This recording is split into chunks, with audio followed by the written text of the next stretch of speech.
택신과 관련된 기장교육 두 번째 시간이고요.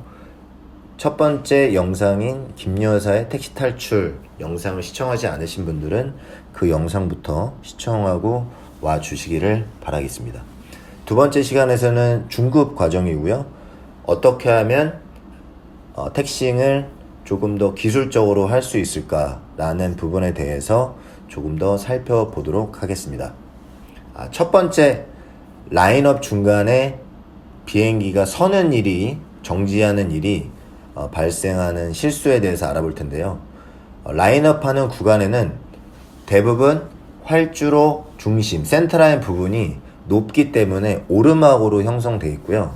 요때 제가 첫 번째 시간에 말씀드렸던 선회를 위해서는 팔라트가 좋다네. 그래서 이제 진입 구간 전에 팔라트를 마치시고 올라가시면서 어깨선에 맞춰야지라고 집중한 나머지 속도 크로스체크이 늦어서 항공기를 돌릴 때는 아마 6나트 이하로 떨어졌을 거고요. 6나트 이하로 떨어진 상태에서 비행기를 선회시키게 되면, 지상에서 턴을 하게 되면 턴 중간에 항공기가 서게 됩니다. 그래서 이와 같은 실수가 이제 나오게 되고요. 이런 경우에는 내가 턴 전까지 계속 팔라트를 맞춰야지 이렇게 생각하진 마시고요. 활주로를 보시고 라인업 전에 오르막으로 형성돼 있다라고 이제 보이시면 그때는 팔라트가 아니라 10나트 정도 여유 있게 이렇게 진입하시고, 그 다음에 어깨선에 맞으면 그때는 이제 속도 모니터 하지 마시고 그냥 어깨선에 집중하시면서 라인업을 만드시면 되겠습니다. Line up, runway 36 on the road. Line up on runway 36, runway 7467.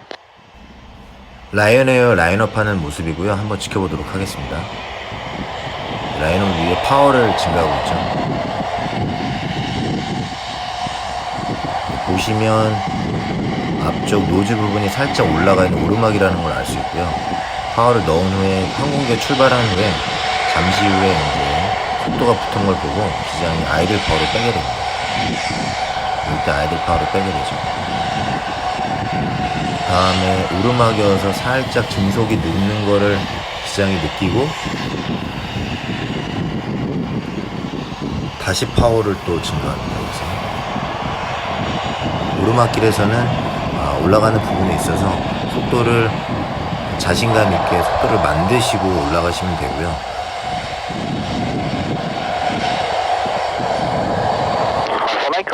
Axe dégagé par l'ouest et donc le 737 va décoller, va virer aussi sur le sud-ouest. Donc dans un premier temps, si vous pouvez revenir un petit peu proche de, plutôt vers le sud. 센터라인 어깨선 지났죠. 그래서 하나, 둘, 노즈 움직이죠. 셋, 넷, 다섯, 여섯, 홀드 90도에서 쭉 들어가고 있죠. 제가 말씀드렸던 그 방법과 거의 비슷한 모양으로 가고 있습니다. 지금 45도 지점을 이제 지나오고 있죠. 이때부터 노즈결 보시면 기장이 서서히 풀면서 마치는 것을 보실 수가 있습니다. 서서히 마치면서 센터에 들어와서 맞출 수 있을 때까지 라인업.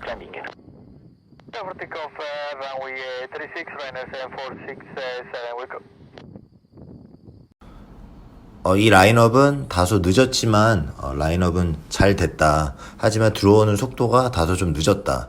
그래서 지금 라인업 시간을 제가 재봤는데요. 1분 40초가 나왔고요. 사실 라인업은 1분 안에 해주는 게 좋습니다. 그런데 이것은 우리가 따로 시간이 재는 것이 아니라 만약에 현재 이 활주로에서 도착하는 비행기가 랜딩을 하고 랜딩하는 중간에 이제 라인업을 시켰을 텐데 랜딩하는 비행기가 활주로에 빠져나가기 전까지는 라인업에서 출발 준비를 해주는 게 좋습니다. 어디서? 공항의 활주로가 하나 있어서 착륙과 이륙을 동시에 사용하는 공항에서는 이렇게 트래픽 플로우를 맞춰주는 것이 상당히 중요합니다. 왜냐하면 착륙하는 비행기가 빠져나가기 전까지 제가 올라가서 라인업을 해줘야 착륙하는 비행기가 나간 후에 제가 이륙하는데 40초가 걸리고, 그리고 그 다음에 들어오는 비행기에 최소한 3마일 정도, 2.5마일의 파이널을 줄 수 있기 때문에 제가 이런 트래픽 플로우를 맞춰주는 게 사실 중요하다. 하지만 시간을 재는 것이 아니라 라인업 할 때 착륙하는 비행기 이후에 내가 라인업 한다면 그 비행기가 활주로에서 나가기 전까지는 라인업 앤 웨이트를 만들어주는 것이 트래픽 플로우를 위해서 바람직하다.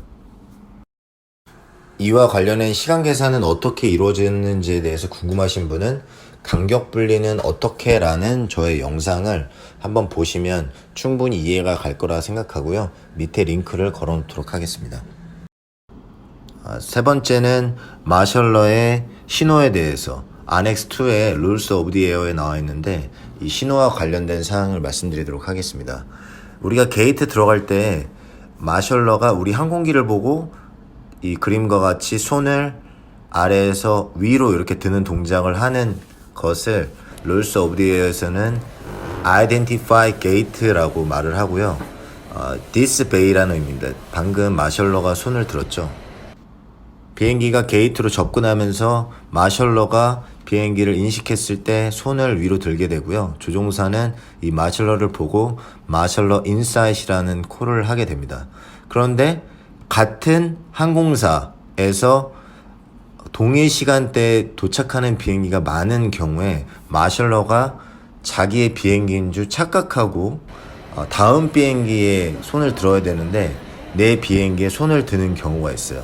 예를 들어 202번, 201번 이렇게 게이트가 옆에 있는데 나는 202번에 파킹해야 되는데 201번에 마셜러가 제가 들어갈 때 This bay다 여기다 라고 손을 드는 경우가 있는데 이 경우에 조종사가 게이트 번호를 확실히 확인하지 못하고 이 마셜러 신호에 맞춰서 들어가게 되는 실수를 하게 됩니다.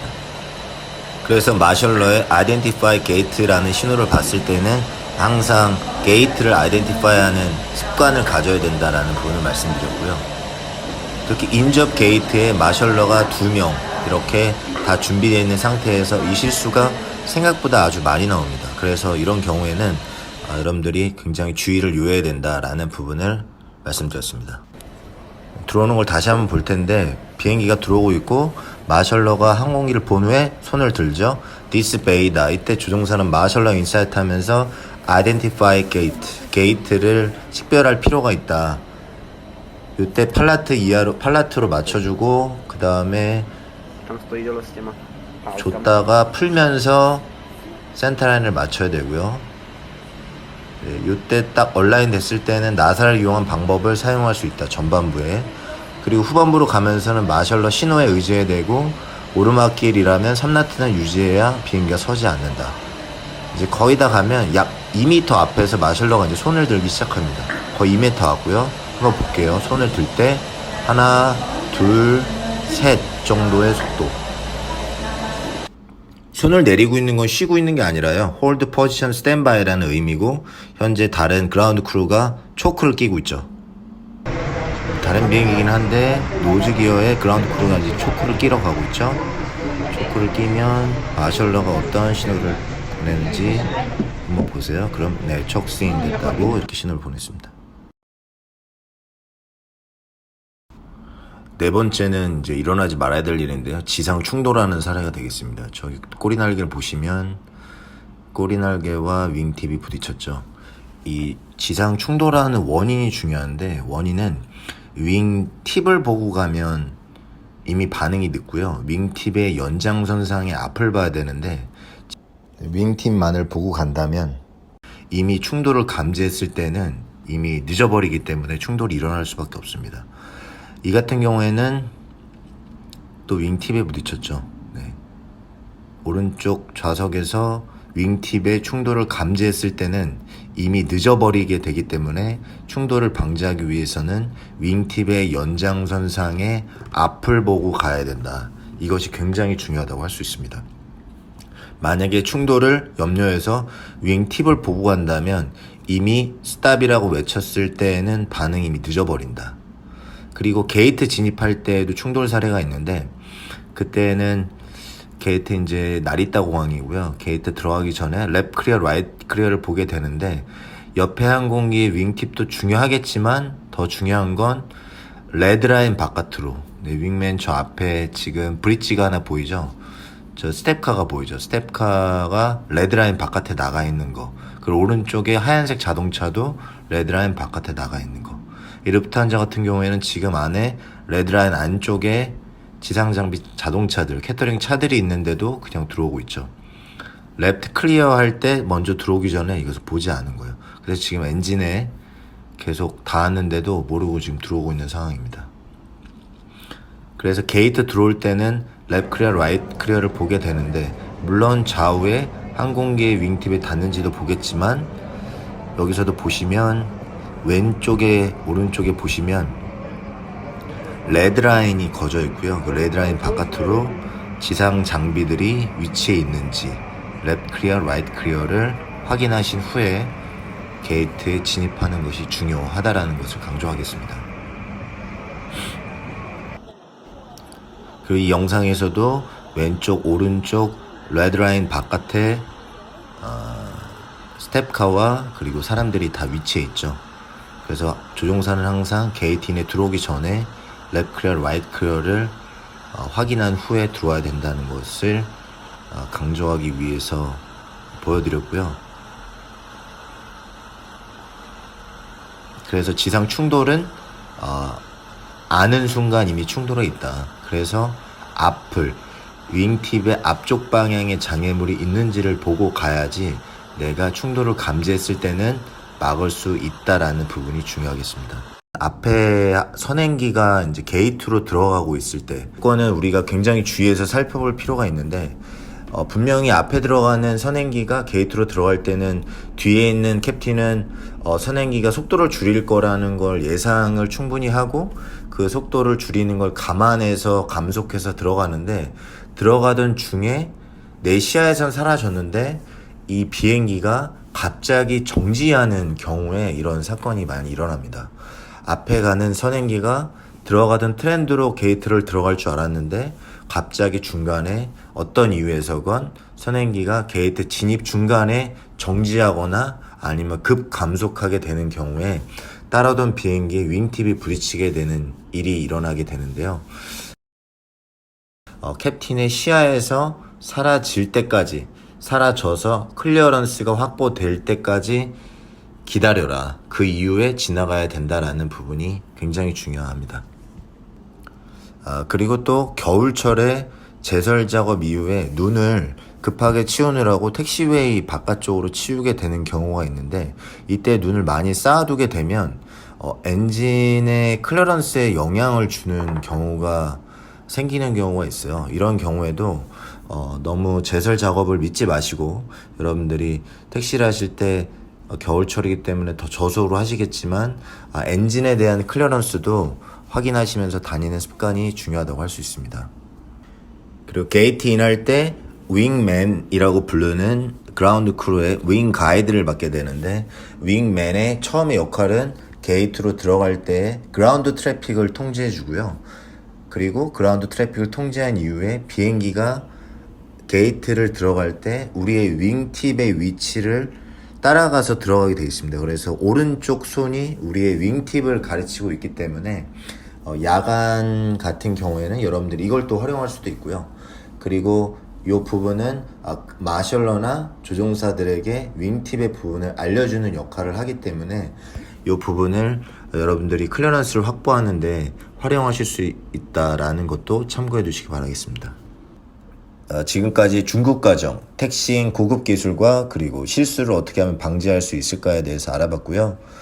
다음 시간에는 우리가 전체적인 시간 매니지먼트를 하는 데 있어서 택싱과 관련된 사항, 그리고 택싱할 때 우리가 실수를 하지 않기 위해서 크루 간에 갖춰줄 수 있는 CRM과 관련된 사항, 마지막 시간을 가져보도록 하겠습니다. 지금까지 시청해 주셔서 감사하고요. 다음 시간에 또 뵙도록 하겠습니다. 고맙습니다.